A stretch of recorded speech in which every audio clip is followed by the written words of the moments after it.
کی تھی سرداراں نے آکھا تو اس محمد دی وجہ تو مارا ہے جڑا سارے خداواں نو برا آدھا ہے، سارے خداواں نو آدھا ہے جھوٹے خدا ہے۔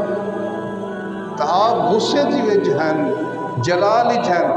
حضرت امیر حمزہ نے فرمایا اگر وہ آدھے کہ تارے خدا جھوٹے ہی تو میں بھی آدھا پیاں کہ تارے خدا جھوٹے، تساں خود خدا بنا دے ہو، خود پتھر دے خدا بنا کے انہاں دی پوجا کریں دے ہو، جھوٹے ہن تارے خدا۔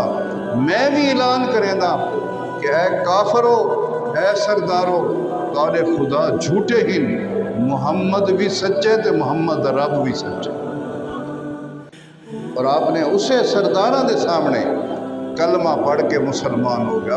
آپ نے فرمایا کہ میں کلمہ پڑھدا پیاں اور میں اعلان کریں دا کہ میں مسلمان بھی ہاں، اپنے بھتیجے دا غلام